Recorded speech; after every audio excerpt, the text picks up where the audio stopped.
का स्वागत है।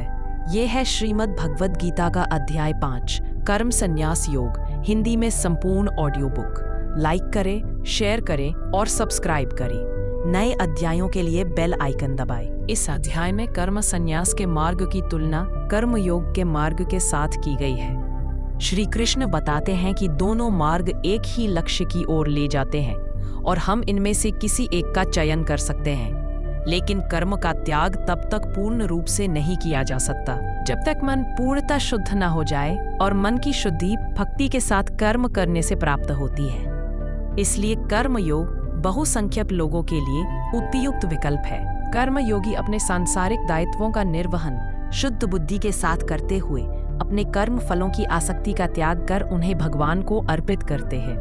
इस प्रकार से वे पाप से उसी प्रकार से अप्रभावित रहते हैं जिस प्रकार से कमल का पत्ता जल में तैरता है किंतु जल उसे स्पर्श नहीं कर पाता। ध्यान के आलोक में वे शरीर को नव द्वारों के एक नगर के रूप में देखते हैं जिसमें आत्मा निवास करती है। इसलिए वे न तो स्वयं को कर्म का कर्ता और न ही कर्म का भोक्ता मानते हैं। वे ब्राह्मण, गाय, हाथी और कुत्ते का मांस भक्षण करने वाले चांडाल को एक समान दृष्टि से देखते हैं। ऐसे सच्चे संत भगवान के दिव्य गुणों को अपने भीतर विकसित करते हैं और परम सत्य में स्थित हो जाते हैं। किंतु सांसारिक लोग यह नहीं जानते कि इंद्रिय और विषयों के संपर्क से मिलने वाले सुख वास्तव में कष्टों के कारण है।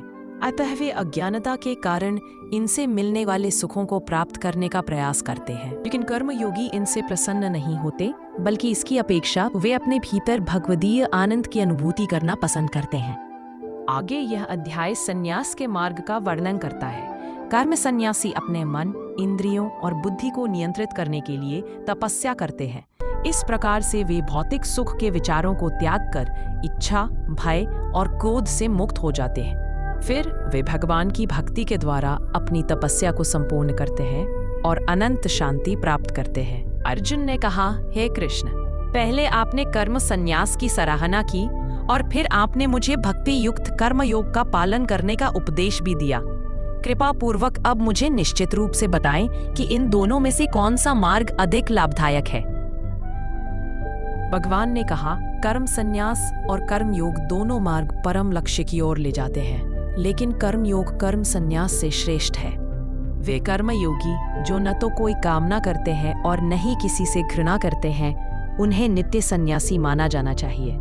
हे महाबाहु अर्जुन, सभी प्रकार के द्वंद्वों से मुक्त होने के कारण वे माया के बंधनों से सरलता से मुक्ति पा लेते हैं।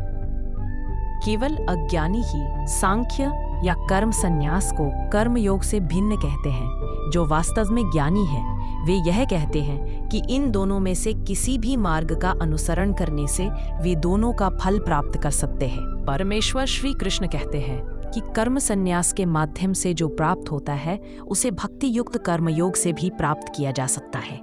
इस प्रकार जो कर्म संन्यास और कर्म योग को एक समान देखते हैं, वही वास्तव में सभी वस्तुओं को यथावत रूप में देखते हैं।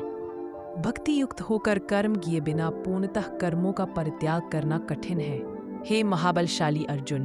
किंतु जो संत कर्मयोग में संलग्न रहते हैं वे शीघ्र ही ब्रह्म को पा लेते हैं। जो कर्मयोगी विशुद्ध बुद्धि युक्त हैं, अपने मन तथा इंद्रियों को वश में रखते हैं और सभी जीवों में आत्मरूप परमात्मा को देखते हैं, वे सभी प्रकार के कर्म करते हुए कभी कर्म बंधन में नहीं पड़ते। कर्म योग में दृढ़ निश्चय रखने वाले सदैव देखते, सुनते, स्पर्श करते, सूंघते, चलते फिरते, सोते हुए, श्वास लेते हुए, बोलते हुए, त्यागते हुए, ग्रहण करते हुए और आंखें खोलते या बंद करते हुए सदैव यह सोचते हैं, मैं करता नहीं हूँ। और दिव्य ज्ञान के आलोक में वे केवल यह देखते हैं कि भौतिक इंद्रियां ही अपने विषयों में क्रियाशील रहती हैं, आत्मा नहीं। वे जो अपने कर्म फल भगवान को समर्पित कर सभी प्रकार से आसक्ति रहित होकर कर्म करते हैं, वे पाप कर्म से उसी प्रकार से अछूते रहते हैं जिस प्रकार से कमल के पत्ते को जल स्पर्श नहीं कर पाता। योगी जन आसक्ति को त्याग कर अपने शरीर, इंद्रिय, मन और बुद्धि द्वारा केवल अपने शुद्धिकरण के उद्देश्य से कर्म करते हैं। कर्म योगी अपने समस्त कर्म फलों को भगवान को अर्पित कर परम शांति प्राप्त कर लेते हैं, जबकि वे जो कामना युक्त होकर निजी स्वार्थी से प्रेरित होकर कर्म करते हैं वे बंधनों में पड़ जाते हैं। क्योंकि वे कर्म फलों में आसक्त होकर कर्म करते हैं। जो देहधारी जीव आत्मनियंत्रित एवं निरासक्त होते हैं, 9 द्वार वाले भौतिक शरीर में भी वे सुखपूर्वक रहते हैं, क्योंकि वे स्वयं को कर्ता या किसी कार्य का कारण मानने के विचार से मुक्त होते हैं। न तो कर्तापन का बोध और न ही कर्मों का सृजन भगवान द्वारा होता है, तथा न ही वे कर्मों के फल का सृजन करते हैं। यह सब प्रकृति के गुणों से सृजित होते हैं। सर्वव्यापी परमात्मा किसी के पापमय कर्मों या पुण्य कर्मों में स्वयं को लिप्त नहीं करते, किंतु जीवात्माएं मोहग्रस्त रहती हैं, क्योंकि उनका आत्मिक ज्ञान अज्ञान से आच्छादित रहता है। किंतु जिनकी आत्मा का अज्ञान दिव्य ज्ञान से विनष्ट हो जाता है, उस ज्ञान से परम तत्व का प्रकाश उसी प्रकार से प्रकाशित हो जाता है जैसे दिन में सूर्य के प्रकाश से सभी वस्तुएं प्रकाशित हो जाती हैं। वे जिनकी बुद्धि भगवान में स्थिर हो जाती है और जो भगवान में सच्ची श्रद्धा रखकर उन्हें परम लक्ष्य मानकर उनमें पूर्णतया तल्लीन हो जाते हैं, वे मनुष्य शीघ्र ऐसी अवस्था में पहुंच जाते हैं जहां से फिर कभी वापस नहीं आना होता और उनके सभी पाप ज्ञान के प्रकाश से मिट जाते हैं। सच्चे ज्ञानी महापुरुष एक ब्राह्मण, गाय, हाथी, कुत्ते और चांडाल को अपने दिव्य ज्ञान के चक्षुओं द्वारा समदृष्टि से देखते हैं। वे जिनका मन समदृष्टि में स्थित हो जाता है, वे इसी जीवन में जन्म और मरण के चक्र से मुक्ति पा लेते हैं। वे भगवान के समान गुणों से संपन्न हो जाते हैं और परम सत्य में स्थित हो जाते हैं। परमात्मा में स्थित होकर, दिव्य ज्ञान में दृढ़ विश्वास धारण कर और मोह रहित होकर वे सुखद पदार्थ पाकर न तो हर्षित होते हैं और ना ही अप्रिय स्थिति में दुखी होते हैं। जो बाह्य इंद्रिय सुखों में आसक्त नहीं होते, वे परम आनंद की अनुभूति करते हैं। भगवान के साथ एक निष्ठ होने के कारण वे असीम सुख भोगते हैं। इंद्रिय विषयों के संपर्क से उत्पन्न होने वाले सुख यद्यपि सांसारिक लोगों को आनंद प्रदान करने वाले प्रतीत होते हैं, किंतु वे वास्तव में दुखों के कारण हैं। हे कुंती पुत्र, ऐसे सुखों का आदि और अंत है, इसलिए ज्ञानी पुरुष इनमें आनंद नहीं लेते। वे मनुष्य ही योगी हैं जो शरीर को त्यागने से पूर्व काम और क्रोध के वेग को रोकने में समर्थ होते हैं। केवल वही संसार में सुखी रहते हैं जो अंतर्मुखी होकर असीम आत्मिक सुख का अनुभव करते हैं। वे और आत्मिक प्रकाश से प्रकाशित रहते हैं। ऐसे योगी भगवान में एकीकृत हो जाते हैं और संसार से मुक्त हो जाते हैं।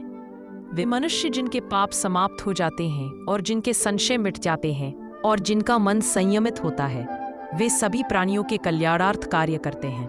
वे भगवान को पा लेते हैं और सांसारिक बंधनों से भी मुक्त हो जाते हैं। ऐसे सन्यासी भी जो सतत प्रयास से क्रोध और काम वासनाओं पर विजय पा लेते हैं एवं जो अपने मन को वश में कर आत्मलीन हो जाते हैं, वे भी माया के बंधनों से मुक्त हो जाते हैं। समस्त बाह्य सुख के विषयों का विचार न कर अपनी दृष्टि को भावों के बीच में स्थित कर नासिका में विचरने वाली भीतरी और बाहरी श्वासों के प्रवाह को सम करते हुए इंद्रिय, मन और बुद्धि को संयमित करके जो ज्ञानी कामनाओं और भय को त्याग देता है। समस्त बाह्य सुख के विषयों का विचार न कर अपनी दृष्टि को भावों के बीच में स्थित कर नासिका में विचरने वाली भीतरी और बाहरी श्वासों के प्रवाह को सम करते हुए इंद्रिय, मन और बुद्धि को संयमित करके जो ज्ञानी कामनाओं और भय को त्याग देता है, वह सदा के लिए मुक्त हो जाता है। जो भक्त मुझे समस्त यज्ञों और सभी प्राणियों का सच्चा हितैषी समझते हैं, वे परम शांति प्राप्त करते हैं। यदि आपको ये वीडियो पसंद आया हो तो जरूर लाइक करें, शेयर करें और सब्सक्राइब करें। नए अध्यायों और भक्ति सामग्री के लिए बेल बटन दबाएं।